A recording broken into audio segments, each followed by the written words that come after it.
So let me get this straight. This is a movie directed by Steven Spielberg, written by Edgar Wright, produced by Peter Jackson, scored by John Williams, starring Simon Pegg, Nick Frost, Daniel Craig and Andy Serkis. And it's fucking Tintin!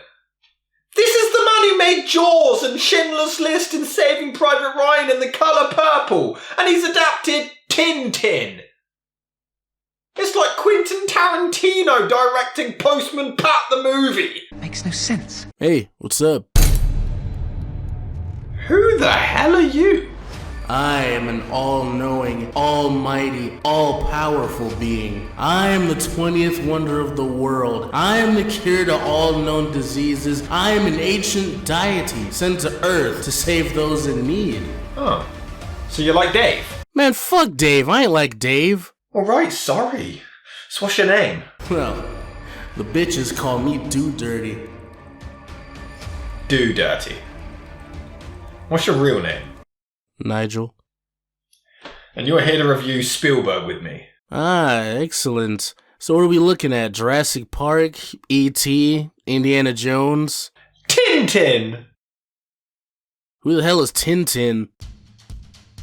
The Adventures of Tintin, based on Hergé's classic comic book character, shockingly enough, follows the adventures of a bloke called Tintin. Oh no, I was surprised too. How could I be so stupid? Tintin, played by Jamie Bell, is browsing at a market in Brussels with his trusty dog Snowy until he comes across a miniature model of a ship called the Unicorn. Which leads to him finding a clue to a treasure map hidden inside the mast, being kidnapped by sailors and thrown into a box, escaping with Snowy and the ship's drunken captain called Haddock, played by Andy Serkis. He then commandeers a plane, crashes it in the middle of the Sahara, wanders around in the desert for a bit, gets rescued at a European military outpost, meets up with a pair of identical policemen called Thompson and Thompson, played by Simon Pegg and Nick Frost, before confronting the villain, the Sakiran, played by Daniel Craig, for one final showdown over the long-lost treasure.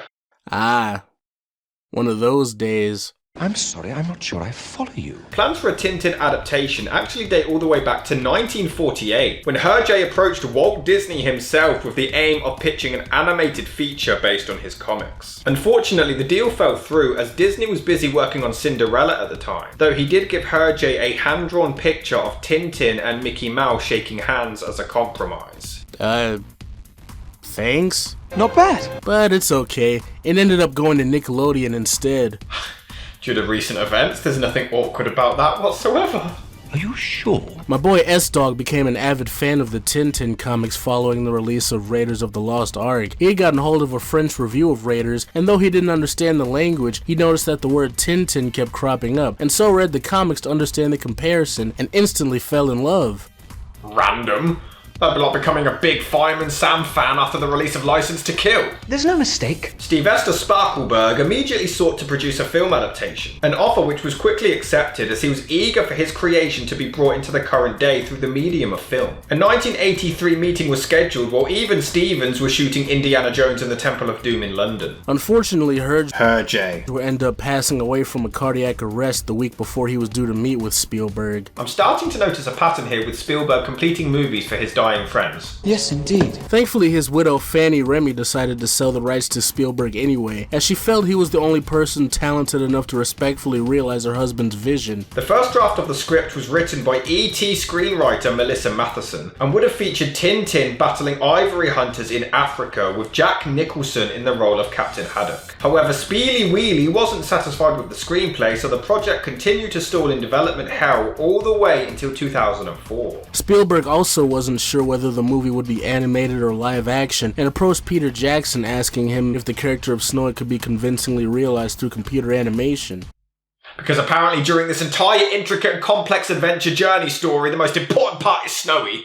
Also, after AI, is Spielberg really that concerned about convincing CGI? Makes no sense. But Jackson, who was a lifelong fan of the comics, felt that a live-action adaptation wouldn't do them justice, and suggested that the movie should instead be filmed using motion capture, a technique he had mastered while working on King Kong and Lord of the Rings. Between Gimli wanting Frodo to die and Gandalf asking Sam to fuck Frodo right in front of him, am I right? Let it go. I'm going to make him pay. The two would shoot some test footage in November 2006, and Spielberg was so impressed with the results that he agreed with Jackson's approach, even getting him to commit to the project as a producer. However, it was then put on hold until 2008 as Spielberg had already committed to directing Kingdom of the Crystal Skull. Lucky ass. months, while Jackson was getting ready to work on The Lovely Bones. When it came to the adaptation process, the movie drew primarily from 3 of the Tintin novels: the 9th volume, The Crab with the Golden Claws; the 11th, The Secret of the Unicorn; and the 12th, Red Rackham's Treasure. Edgar Wright was initially asked to write the screenplay, but he was busy with other projects and recommended his good friend Stephen Moffat instead. Moffat produced a full draft, but the Writers Guild of America strike prevented him from completing another, and he was eventually forced to drop out altogether when he was appointed as the new showrunner for Doctor Who. The project then made its way back to Wright, who produced 2 more drafts, but he then left to do Scott Pilgrim vs. the World instead, until a full screenplay was finally produced by Joe Cornish, though both Wright and Moffat would still be credited for their work. Thanks. Filming was due to begin in October of 2008, but this fell apart when Universal turned down the offer to co-produce the movie after the box office failure of other motion capture films such as Beowulf and Monster House, and they were also unwilling to agree to a deal which would have granted Spielberg and Jackson 30% of the film's profits. But Stevie Boy went and took the movie to Paramount Pictures, who agreed to finance the movie so long as another studio agreed to co-produce with them, a role which was eventually filled by Sony. Very resourceful. Filming began in May 2009, with Spielberg directing the actors on set and Jackson handling the visual effects, but the motion capture process was so tricky that post-production alone ended up lasting nearly 2 years. Snowy in particular was especially difficult to render, as the act of animating a realistic looking dog who would still be able to convey distinct expressions proved very tricky for the animators. And, I mean, it worked. Everything moves like a real person or animal. The amount of effort in this is incredible. Well, of course there's a cat that forced everything to go to shit. How'd you do that? So after nearly 7 years of production, The Adventures of Tintin was finally released on December 21st of 2011.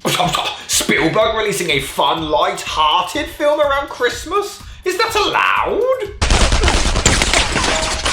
Much better. Good to have you back, Steve. Good heavens! And it was another hit, grossing $374 million worldwide and received critical praise for its animation and faithfulness to the source material, earning an Oscar nomination for Best Original Score, and it even became the first non-Pixar movie to win the Golden Globe for Best Animated Feature. After the film's success, a sequel was immediately planned for a 2015 release date, this time directed by Jackson, but these plans were put on hold after he committed to directing the Hobbit trilogy instead. Lucky us. But the production kept stalling and development hell throughout the 2010s, and as of the writing of this video, the sequel still has yet to be officially confirmed. Although Spielberg, Jackson, and Jamie Bell have all confirmed that they would eventually be willing to return if it ever gets greenlit. They'll be back. I mean, the opening is back to Spielberg trying to be Pink Panther for some reason. Just a reminder that the man who was giving us this opening credit sequence also gave us...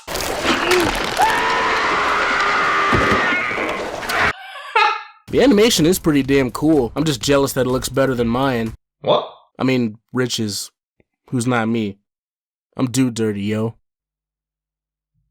I don't follow you. Oh, well, I'll be damned. Kathleen Kennedy tried to destroy Nickelodeon way before Disney, so there's some foreshadowing here. Jokes aside, the animation is truly spectacular. I love how this is way better than a Tintin film should look. It's Tintin, and yet it looks insane and has such a star-studded cast and crew for such a silly little premise. Although why does Tintin have such a round-ass head? And that's coming from me.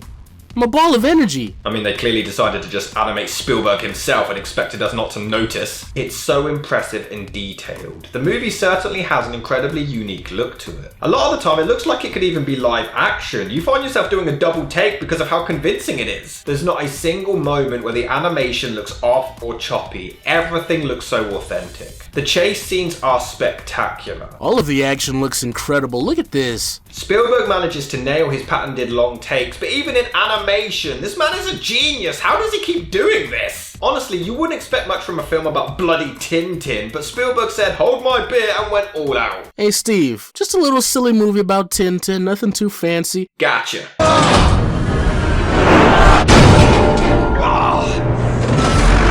Yeah, the animation looks fucking insane, even 13 years later. I think some movies often struggle with the rendered animation of humans, but this looks so damn good. How they managed to pull this off is mind-blowing to me. Towards the end, the action picks up and it looks nuts. Look at it. It's fucking Tintin and it's treated like Pirates of the Caribbean 6. I mean, you do get a little annoyed because you forget that all of the action was just a hallucination, but still. But it doesn't take long for the intense action to pop right back up. The movie turns into some Avengers type shit. What the hell is going on? This man turned Tintin into an intense, action-packed classic. And Williams' score really adds to it too. Find them! Make absolutely certain. Yes, I shall continue holding this cane at such a weird angle just in case we decided to release this again in 3D in a few years' time. Although, one of the strangest transitions I think I have ever seen. Steve, go lie down. I think you need a nap. What? I thought that looked incredible.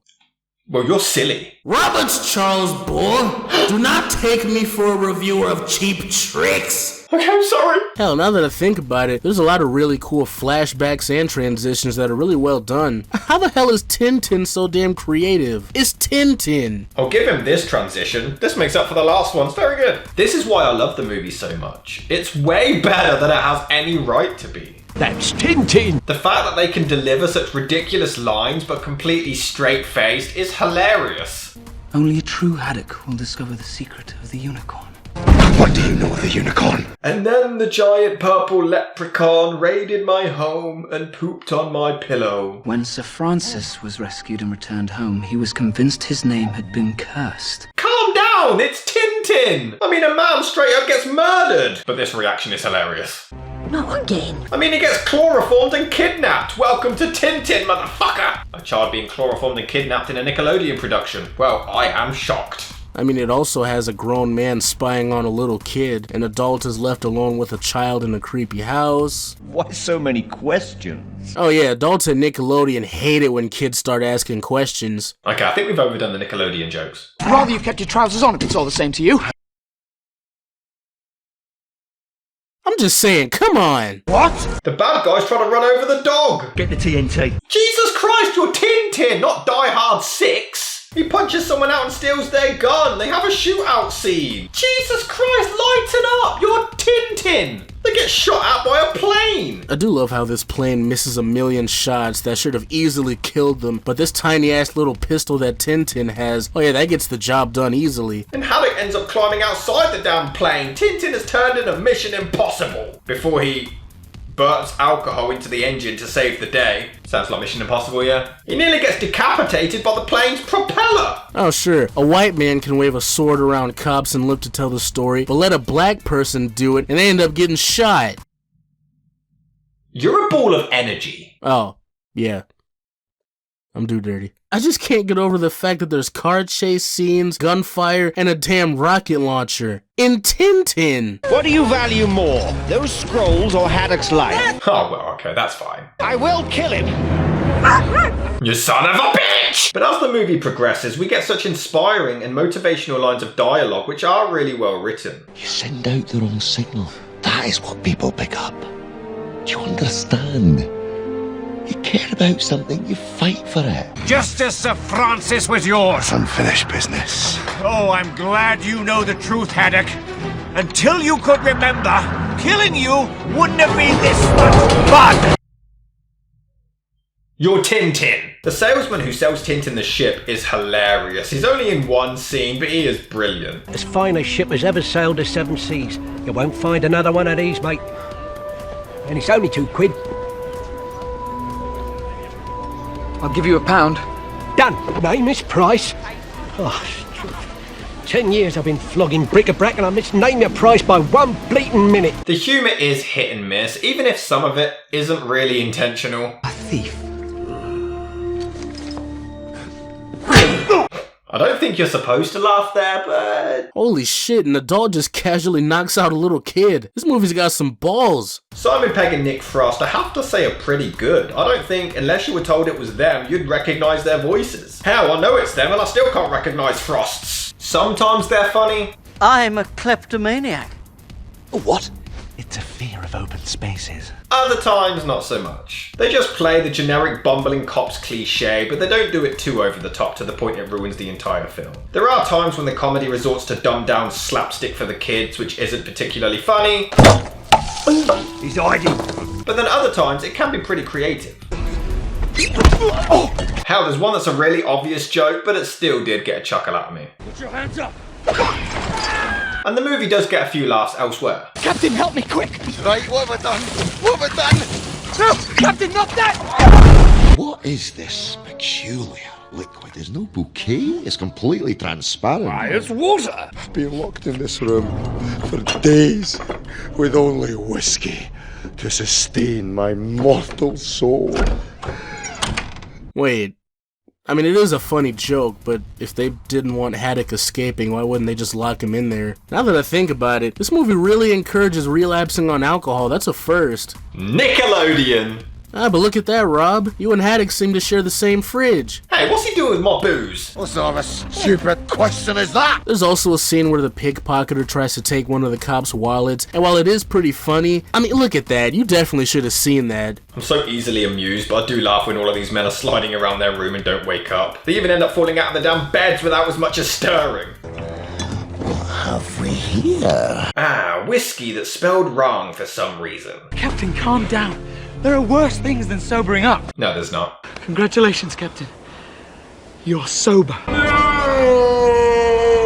That being said, I do think the movie by far outstays its welcome. It does drag quite a bit towards the end. Yeah, it does tend to drag as they discover the treasure. Like, this movie really didn't need to be 2 hours long, damn near. They rip off Shrek quite a bit, actually.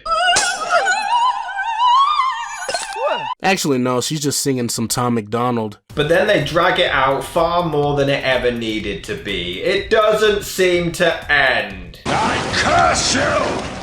I curse your name! And also, fuck me, this is heavy and hot and... Before we get an impression of a very angry vegan. We will meet again, Haddock! Before Haddock does an impression of me listening to opera music. Oh, Columbus is every man for himself. Before an impression of my therapist. That's right. Why don't you have a drink? It's all you've got left, isn't it? The Adventures of Tintin is far better than it has any right to be. The animation is truly astounding and the acting across the board is great. The comedy is sometimes good, sometimes dumb, but it's clearly aimed for the kids at that point. The music, action and story are all great, but I just think it needed to be trimmed down a bit. Either way, Tintin is one of the more surprising installments in Spielberg's filmography. Yeah, to be fair, it's a lot more fun than I was expecting. I do agree that it could have been shorter, but the animation and performances are fucking great, and it really is a shame that the sequel hasn't happened yet.